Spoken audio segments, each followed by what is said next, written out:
महाराष्ट्र में लगातार सियासी उठापटक चल रही है और इसी बीच में राहुल गांधी पहुंच गए हैं शरद पवार के घर पर। और शरद पवार के घर पर जाकर के राहुल गांधी ने मुलाकात की है। ये तस्वीरें आप देखिए। राहुल गांधी यहां पर शरद पवार के घर पर पहुंचे हैं, उनके नेताओं से मिले हैं। ये जितेंद्र आव्हाड हैं, उनसे मिले हैं, सांसद हैं। बाकी के और तमाम जितने भी नेता हैं, सुप्रिया सुले, वो तमाम लोगों से मिलवाने का काम कर रही है। तो जब एक मुश्किल वक्त शरद पवार के पास साथ में है, मुश्किल वक्त में शरद पवार हैं, उस वक्त में जाकर के लोगों से मिलना राहुल गांधी, और राहुल गांधी अपने से कह रहे हैं, ध्यान से सुनिए, नाइस टू मीट यू। तो बाकी के लोग हैं उनसे नाइस टू मीट यू, और ये बाकी के लोगों से मिल रहे हैं शरद पवार जो मिलवाने का काम कर रहे हैं। एनसीपी के नेता हैं, ये एनसीपी के सांसद हैं, वो लोग हैं जो इस मुश्किल वक्त में शरद पवार के साथ खड़े हैं, और उनके बीच में जाकर के राहुल गांधी खड़े हो गए। राहुल गांधी आज शरद पवार के घर पर गए हैं। अभी ये शाम करीब 6:30 बजे की तस्वीरें हैं। 6:30 बजे के आसपास जो है राहुल गांधी पहुंचे।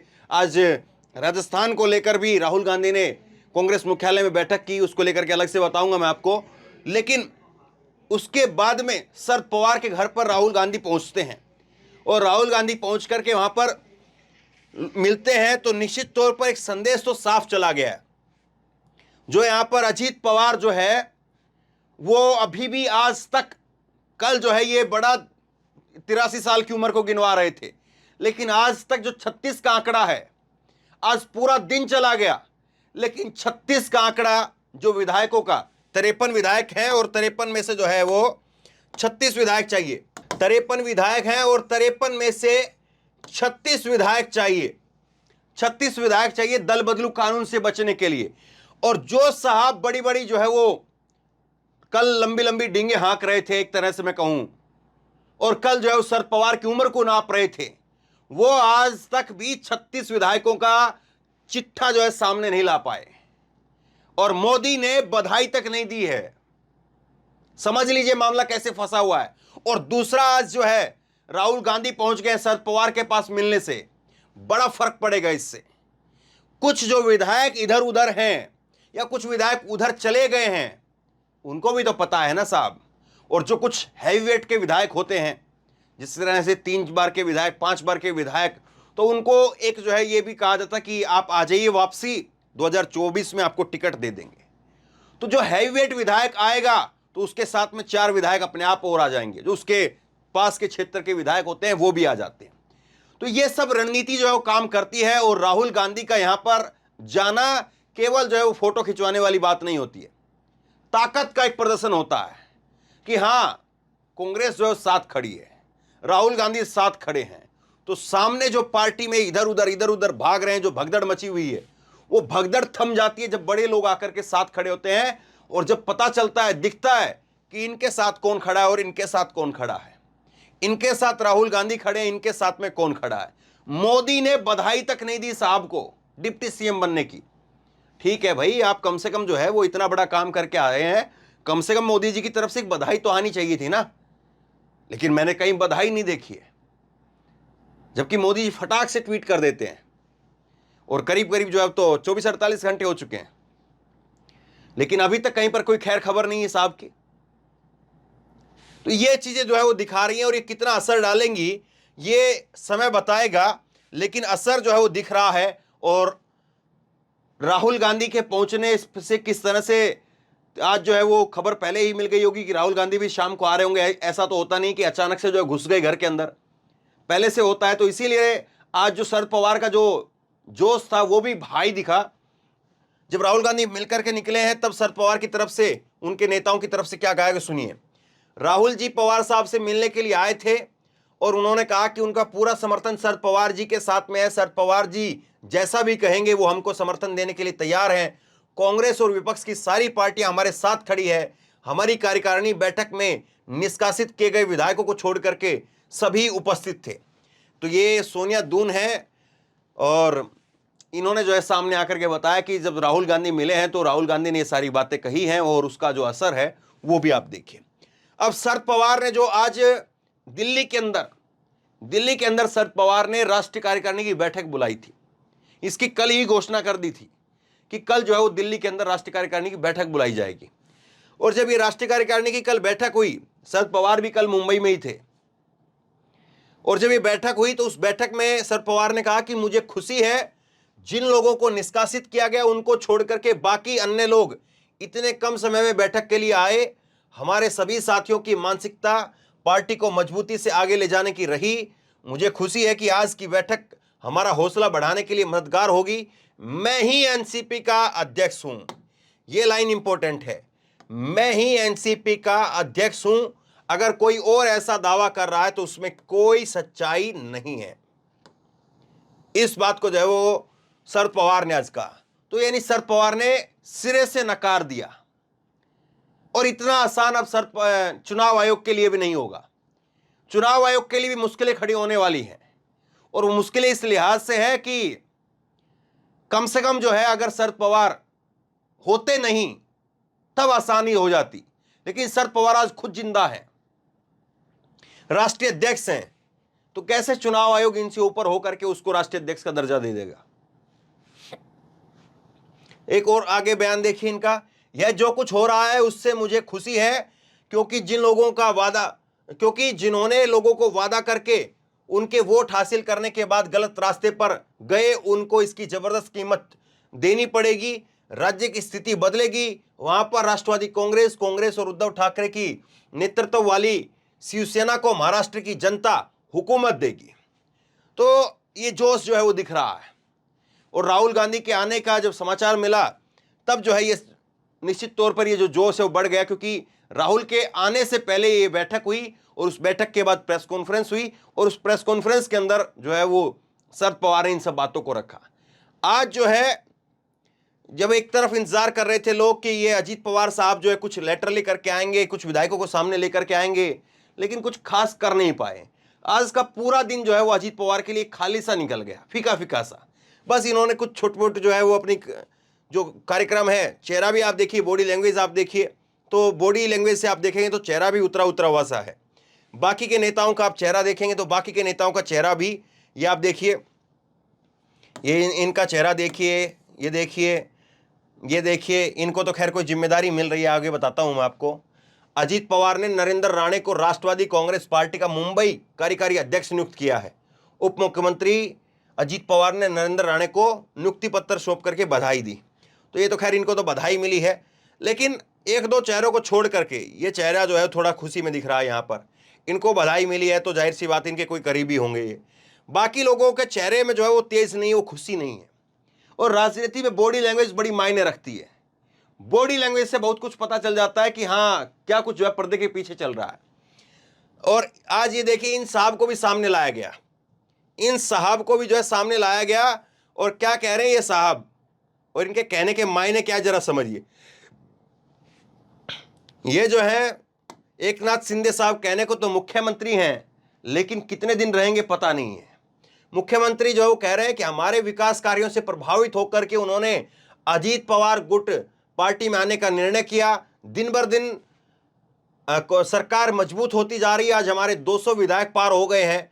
हमें केंद्र सरकार का बहुत बड़ा समर्थन है। डबल इंजन सरकार की मजबूती से काम कर रही है, इसलिए विपक्ष के पेट में दर्द हो रहा है। अब मालूम नहीं विपक्ष के पेट में दर्द हो रहा है कि नहीं हो रहा है, मालूम नहीं कौन सा हकीम वैद्य डॉक्टर जो है वो उधर से विपक्ष को जो है वो गोलियां देकर के आया था, फिर उन्होंने आकर के इनको खबर दी, उनको बताया। लेकिन एक चीज जरूर है, इनके नेताओं ने कल सामने आकर के बताया, इनके नेताओं का दावा यह है, इनके नेताओं ने कहा है कि अब तो एनसीपी भी आ गई है, अब तो आधी रोटी खा करके सोना पड़ेगा। क्या कहा? आधी रोटी खा करके सोना पड़ेगा। और ये यहां पर शिंदे के तो जो है वो बगावत, नाराजगी कुछ इस तरह से है कि शिंदे का गुट कह रहा है, एकनाथ शिंदे का गुट, कि वो तो नए नवेले 9 आए और आते ही 9 के 9 को जो है मंत्री पद मिल गया, और हम यहां पर 48 हैं, 48 बैठे हुए हैं। वो नए नवेले 9 आकर के पद लेकर के चले जाते हैं, हम 48 बैठ करके देखते रहते हैं। तो ये अब पेट में दर्द जो है वो बता रहे हैं। मालूम नहीं कि कौन सा हकीम डॉक्टर जो है साहब इनको बता करके गया है कि पेट में दर्द है। देखिए राजनीति में वार पलटवार वो तो एक अलग चीज होती है। ये हंसी मुझे इस बात पर भी आ गई क्योंकि शिंदे जो है, एकनाथ शिंदे, वो बहुत कम हंसते हैं, लेकिन आज जब इन्होंने ये बाइट दी, ये बाइट जो है मैंने सुनी, तो ये हंसे, और जब ये हंसे तो जबरदस्ती से इनकी हंसी लगी, और उसको देख करके, उसको याद करके मुझे फिर से हंसी आ गई। तब भी मुझे हंसी आई कि देखो कैसे जो है एकनाथ शिंदे को सामने ला करके ये बात कहलवाई जा रही, ताकि एकनाथ शिंदे के जो लोग हैं उन तक मैसेज पहुंच जाए, वो कम से कम शांत बैठ जाए। तो ये सब कुछ जो है महाराष्ट्र की राजनीति में चल रहा है। और एक बात और मैं आपको बताता हूं, इसको भी समझना जरूरी है। एकनाथ शिंदे का जो यहां पर पूरा सेंटर चल रहा है, ये इसलिए भी हंगामा खड़ा हो गया है। 48 सीटें कुल थी, 48 सीटें जो है वो लोकसभा की महाराष्ट्र के अंदर है, और 48 सीटों में से 22 सीटों के ऊपर लड़ने की बात जो है वो ये साहब कह रहे थे। कब? जब एनसीपी नहीं आई थी, और बीजेपी को लगा कि 48 में से 22 सीट यानी तकरीबन जो है वो आधी सीटें एकनाथ शिंदे को, उनको तो हम लेकर के आए हैं और वो आधी सीटों पर अधिकार जमा लेंगे, और इसीलिए जो है इन्होंने एनसीपी की एंट्री करा दी, और अब जो है ये मामला 50-50 में इन दोनों के अंदर हो जाएगा। जो 22 सीट ये खुद देख रहे थे, वो यहां पर 22 सीट एनसीपी के साथ, यानी जो अजीत पवार रहेंगे उनके साथ भी बांटनी पड़ेगी। दूसरा एक दर्द और देखिए, यहां पर जो जिस दर्द को छुपाया जा रहा है वो मैं आपको बताता हूं। और आप कहेंगे कि आपके पास कौन सा डॉक्टर आया था, बिल्कुल सही सवाल है, लेकिन कौन डॉक्टर है मैं आपको बताता हूं। अभी ये कह रहे हैं कि अजीत पवार, बयान देखिए, ये कह रहे हैं कि अजीत पवार गुट जो है वो देख करके, काम से प्रभावित होकर के, खुश होकर के आया है, इस बात को कह रहे हैं। इन्हीं का सार्वजनिक बयान है। जब ये उद्धव ठाकरे की सरकार से बाहर आए, तब इन्हीं एकनाथ शिंदे ने कहा था कि अजीत पवार जो है वो वित्त मंत्री हैं, पैसा नहीं देते हमको। ये उद्धव ठाकरे मुख्यमंत्री भले ही हो, लेकिन हमको तो पैसा मिलता ही नहीं है, आगे हम खर्च कैसे करें, अपने लोगों को अपने क्षेत्र में पैसा लगाएं कैसे, इस बात को जो इन्होंने सामने रखा था। और अब अजीत पवार ही इनकी सरकार के अंदर वित्त मंत्री बन रहे हैं। अब बताइए, आपको तब दर्द था या अब दर्द नहीं है? क्योंकि ये चीजें तो सार्वजनिक है, आपने अपने मुंह से बोली हुई है, इसमें तो कोई वैद्य डॉक्टर हकीम से पूछने की जरूरत ही नहीं है। इसमें तो जो चीजें आपने बोली हुई वो आपके सामने है, और इसीलिए जो है ये सारी चीजें सबको पता है। इसीलिए ये साहब आज 36 का आंकड़ा आज तक नहीं लेके आए।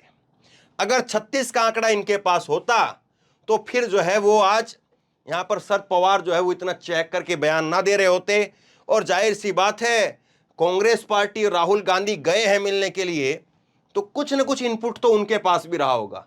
महाराष्ट्र कांग्रेस से कुछ न कुछ इनपुट जो है वो राहुल गांधी को भी भेजा गया होगा, और राहुल गांधी को भी जो है बताया गया होगा कि हाँ, कितने विधायक है, कितने नहीं है, क्या हो सकता है, क्या नहीं हो सकता है, कौन सा विधायक है, कौन सा विधायक जो मिल सकता है, नहीं मिल सकता है। हो सकता है कि राहुल गांधी की भी कुछ लोगों से बात करवाई जाए, क्योंकि पार्टी लाइन से ऊपर भी कुछ लोगों के आपस में रिश्ते होते हैं।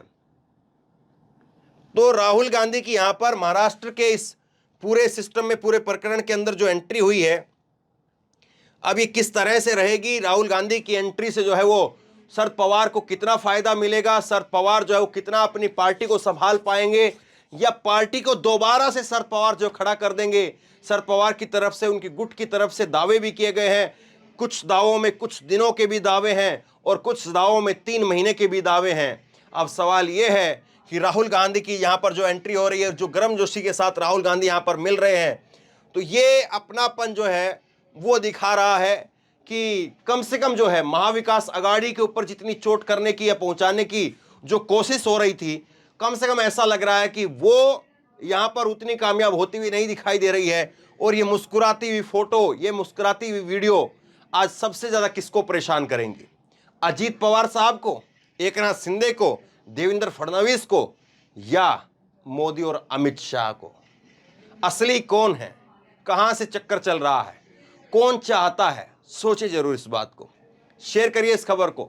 और आप क्या सोचते हैं, राहुल गांधी की एंट्री से क्या फायदा यहां पर शरद पवार को होगा? राहुल गांधी जो भगदड़ मची हुई है उसको रुकवा पाएंगे? या आपको लगता है कि अब गाड़ी जो है उस स्टेशन से निकल चुकी है, अब वापस लौटना नामुमकिन है? आप क्या सोचते हैं? नीचे कमेंट बॉक्स में अपनी राय जरूर दीजिए। इस वीडियो को खूब शेयर कीजिए, लोगों तक पहुंचाइए और इसी तरह की तमाम खबरों के लिए ऑनलाइन न्यूज इंडिया को सब्सक्राइब कीजिए। साथ में जो बेल आइकन है घंटी उसको जरूर दबाइए ताकि जैसी कोई खबर अपलोड करें उसकी नोटिफिकेशन सीधे सबसे पहले आपको मिल सके। धन्यवाद।